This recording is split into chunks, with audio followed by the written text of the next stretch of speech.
So I just want to put it out there for people who do wild camping. Please leave it clean, bury your poop, cover it up nicely, put a rock on it, and so that others don't have to deal with the smell and the feel of your poop around.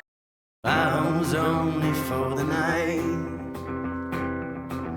waking up in different places, and I stopped running from my life,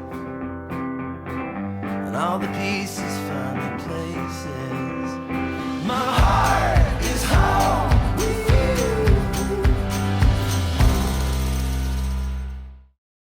Hi guys, and welcome to Go Roughly Around the World. I've got my treat bag here with a bunch of treats for Whimsy because this is really the only way that I can keep her quiet while we're recording this. And that's been the theme for the recent travels here. So in the last episode, we brought Whimsy on board, we got her trained up, and we spent a month at the yurt where sort of we formed her into the dog she's becoming. And that dog is a massive shit disturber with a huge amount of energy, way more than we expected. We kind of understood her to maybe be a bit of an old soul. Yeah, and kind of, no, she was just biding her time and like conserving her energy to just unleash it. And so she's maybe not big enough yet to be Hurricane Whimsy, but she's definitely a tornado. Yeah. And so in this episode now, we've set off, we've left the yurt in Northern California, and we have a 6-day segment of just national forests, forest roads, wild camping every night, and just really getting her trial by fire and combat into being a moto travel dog, and it's not all easy. Stick around. Whimsy, are you ready to go for your first day? The white on the black is going to be a new thing. Yeah, I think I'm going to switch all of my colors so that they're light colors now because this is sort of ridiculous. Whimsy, come. Yeah, good girl.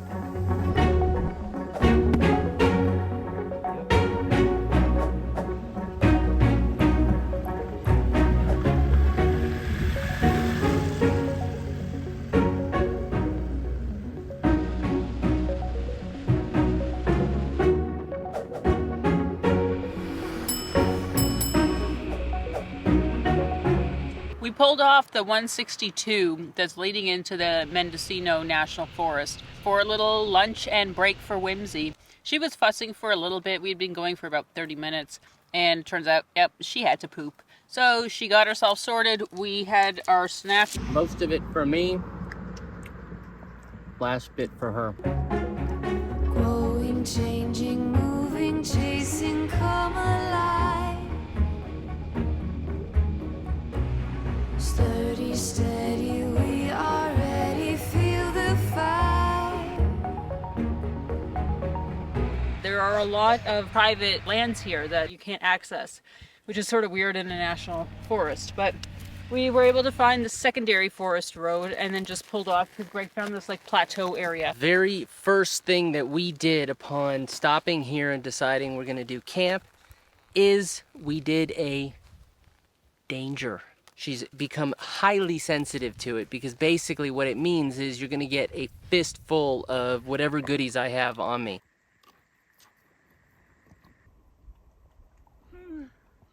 My two girls are zonked out in the tent right now. So what does one do in this situation? One starts drinking alone.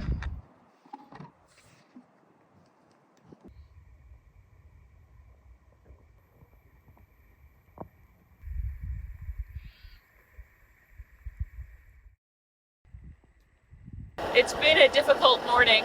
The weather hasn't cooperated. We've got this mist, which is basically rain. Our white dog is now brown, and she is a terror in the morning. We have a 4-month-old rambunctious puppy that is basically been trained for the past month to build up her stamina. She's roaming over to probably these poison berries, and she has learned to eat berries off of the bush because we got her eating the blackberries. She's got a stamina. She doesn't quit. There's stimulus everywhere. Who knows, but she's not dead yet. She is totally driven by her stomach, which is a bottomless pit. Whimsy, come! She has pooped 3 times today, and it's only 11 o'clock. Search! And that's my point. It's already 11 o'clock, and we are finally packed up.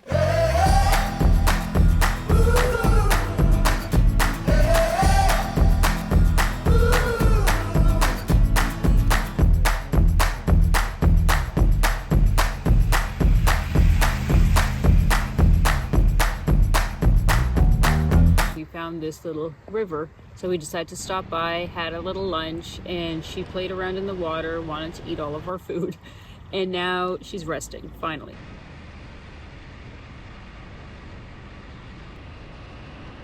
One of the most challenging things about working from the road is working from the road. You spend a lot of time just sort of waiting for a thing to load, but there are worse places to be frustrated about the internet coverage. Today it is dreary AF, so my spirits are super high. Our dog is shit disturbing like crazy. She's blasted through the attractive rankings of like active dogs. What is she at now? She was number 1 on the local leaderboard. She's low. What a failed hunter.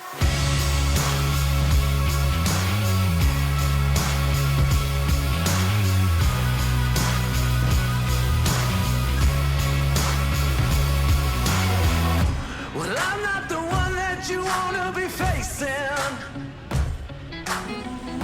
and I'm not the one that you want in your way.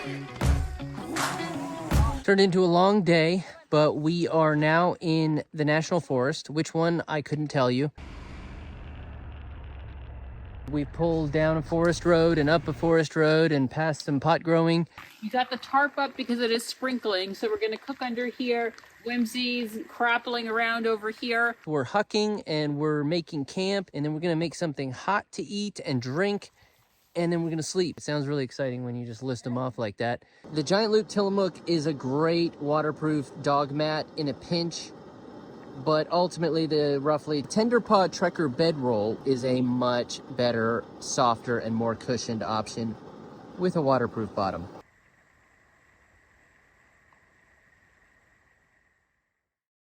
Having a morning walk, it really helps get her energy out. She can run back and forth on the trail, so that gets her into a good frame of mind. She's been exercised, and then she's ready to go and not feel like she's got all of this pent-up energy.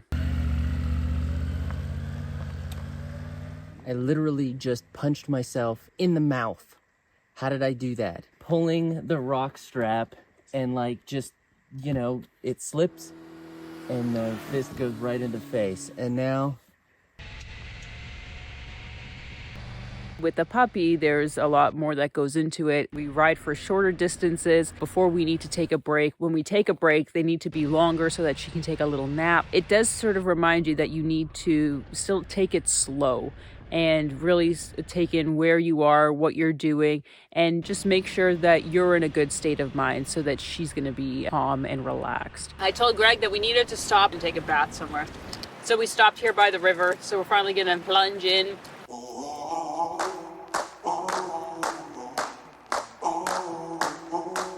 Aren't you jealous about how well she can bend her wrist? Suck it.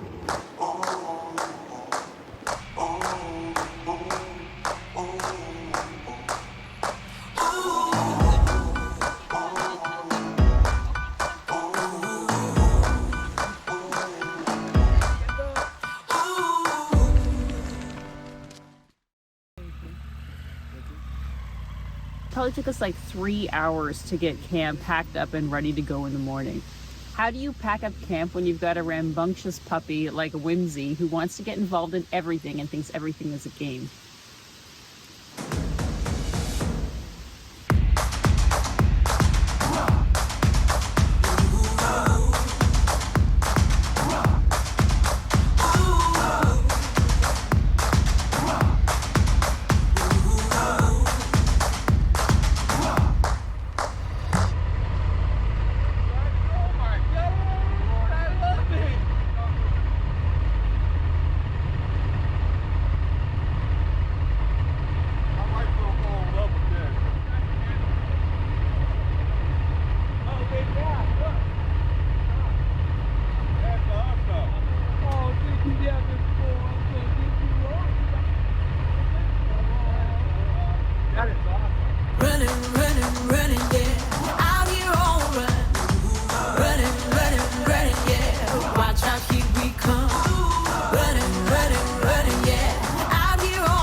second rest break of the morning, which has now become the early afternoon. And we're stopped at this little market to pick up some sundries.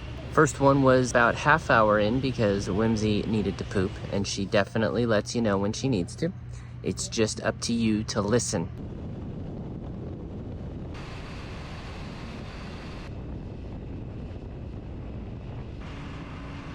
I've got poison oak all over my arms. It's crept down to my legs. This happened on, I think, the first night of this travel segment. It was about 2 days before I realized what it was, so I'd been scratching the whole time. Now, when you have poison oak, it's really tough to stop having poison oak when you're traveling because you have no way to shower and bathe, and that's the key way to stop the spread.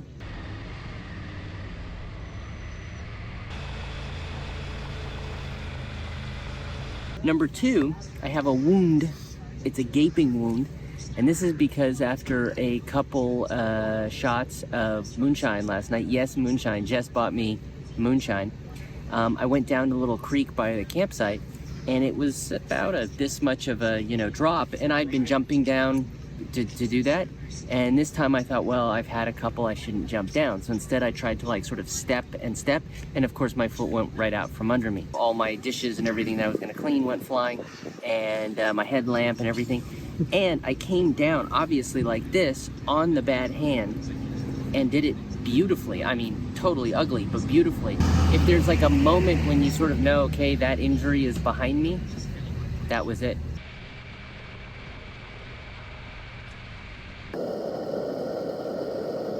No, don't bite.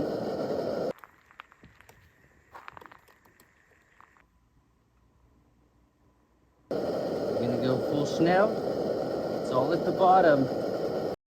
My biggest issue that I have is that obviously other people have used it in the past and they have not buried their poop. Having a little creature that's running around like our Whimsy, who loves to eat anything that's on the ground, and especially things that smell, it has not been pleasant.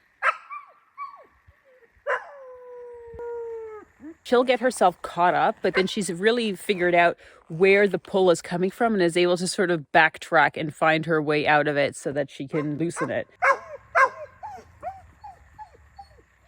So I don't feel like she's just going to hang herself by going around trees and getting caught. We had Whimsy here on this tether, and it's been really helpful so that she can sort of be roaming a little bit out there, but then come in, be in the shade. And this is what we're doing at the campsite. We're doing it here at the Airbnbs as well. She's basically sleeping right now. And so this is what happens. Now our puppy has been up all this time. Now when things have calmed down after we've packed everything up, she wants to sleep. But now is the time where we're ready to go, and she doesn't want to go at this point. She wants to sleep. So that means she's going to be showing her teeth and doing all of that. So we're still in the training process, and what we'll do is we'll put her up there. If she gives us any fuss, if those teeth come out, we'll take her back down, we'll calmly tie her back up here, and then we will leave. We'll leave for a couple of minutes, and then we'll come back. And then this whole process is to help her realize that in order to come with us, she needs to actually behave nicely. We can't have her snapping at us when we're trying to put her goggles on and all of that. So it's a process. I don't know how many times it's going to take us. Last time it took us 3 times until she was reasonably okay. She is sleeping now. This is killing me, but we're going to give it a try.